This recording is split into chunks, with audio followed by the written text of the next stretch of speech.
Head south and come away with a big win over the Dogs. Paul Feinbaum will tell us. And is Eli Manning a Hall of Famer? You won't want to miss that debate. First Take, second hour starts now. Welcome back to First Take. We are coming to you live from above the Heineken River Deck at Pier 17. Now, after Big Ben was lost for the season, Mike Tomlin was asked about Colin Kaepernick in yesterday's press conference, but he declined to mention his name. Eric Reid continues to say he's being blackballed from the NFL. Well, take a look at the QBs who will be starting in Week 3 for some notable teams. You've got Mason Rudolph, Gardner Minshew, Luke Falk, and Teddy Bridgewater. All take the reins for their respective squads. USA Today's Nancy Armour had this to say about Kaepernick in an opinion piece yesterday. Owners and GMs will continue to go with somebody who knows our system rather than calling out the best guy who's out there, and the results will be mediocre at best. Losing a quarterback to injury is a bad break.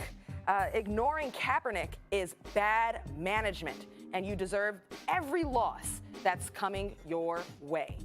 All right, let's welcome in NFL analyst and former NFLPA president, Dominique Foxworth. What's up? Thanks for joining us. Oh, happy to be here. Thank you, Mr. President, welcome. Mr. President.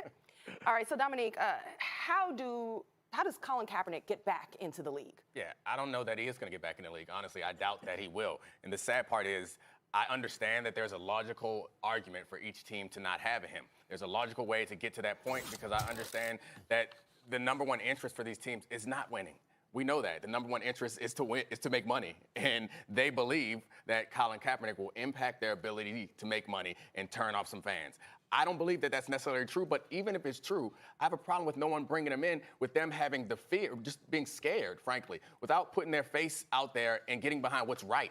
Not necessarily, I mean, there's two benefits. You're doing the right thing by giving a man a job who deserves a job, and you're also sending a message, because by not having him in the league, a message is clearly being sent. No one with any good sense thinks that Colin Kaepernick is not talented enough to be in the league. By him not finding a job, a message is clearly being sent that these individual owners, most of them could use a quarterback like this at a starter or backup level, that these individual owners are sending a message that they do not believe in the things that he believes in strongly enough to put themselves out there. And that is what appalls me more than anything. I think that the best way for Colin Kaepernick to get back in the league is for Nancy Armour and people in her position, and you and me and others in our position, to constantly keep the pressure on the league, to keep this in the front of the news as long as anytime a quarterback goes down, anytime this issue is raised, even tangentially, to bring up the point. Why isn't Colin Kaepernick in the league? First of all, the league is more now like the kind of league that he would thrive in than it was back then. And back then, he took a team, the San Francisco 49ers, to an NFC championship game, was one play away from the Super Bowl, and to a Super Bowl, was a field goal away or one score away from winning. Two separate occasions.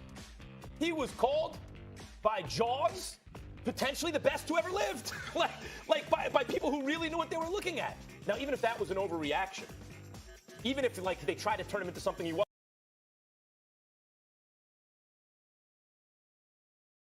wasn't, you will either parrot our political speech or you can't work here.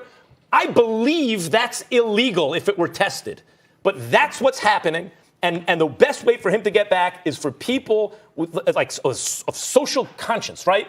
To keep the pressure on, keep his name in the news. By the way, I have spoken to a source close to Colin Kaepernick who tell me what you've been hearing, that his camp has reached out to every team who needs a quarterback to let them know that he is willing to come in and work, that he is open to all options and roles on any team. So that excuse is now off the board. But what they want to know is not if he's willing to work, or not if he's good, or not if he's been practicing. What they want to know is he going to stand or kneel? Is he going to say the things that we want him to say? And that part, I think, also is a huge problem to be able to have it in a league that you believe you want to survive going forward. You know what the irony is, Stephen A?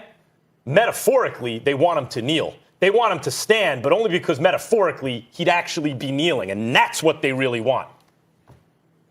Well, first of all, your source told you what I reported a week ago when Nessa Diab, his lady, told me that to my face in terms of him working out at 5 a.m., in terms of him willing to accept any role as a backup or as a starter, in terms of his zealousness and his willingness to get back in the NFL.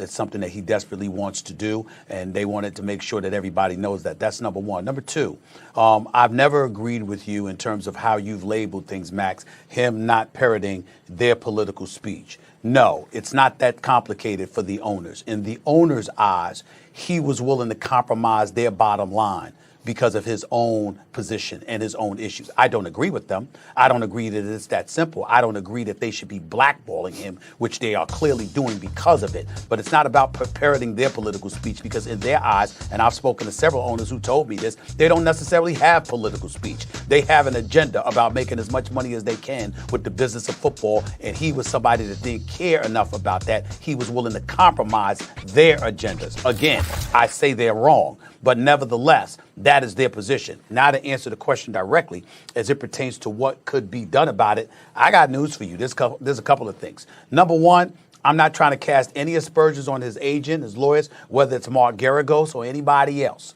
What I will say is when Nessa Diab, his lady, and others have told me that his agent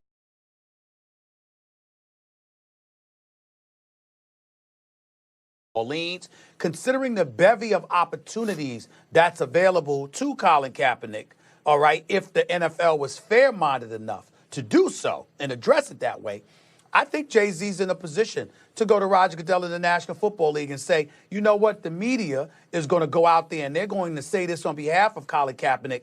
Maybe we should as the league as well. Maybe it's something, it's a position that we should take that, excuse me, this is something that needs to be addressed. Again, it's one thing for him not to have a job, but for him not to even get a tryout, when it's clear that he wants to play, when it's clear why he hasn't been allowed to play, when you see the bevy of injuries that have taken place, not to mention the fact he hasn't violated any laws legally, he hasn't violated any NFL bylaws, and even the president of the United States, who stole the narrative that Colin Kaepernick was trying to address police brutality, racial inequality, etc.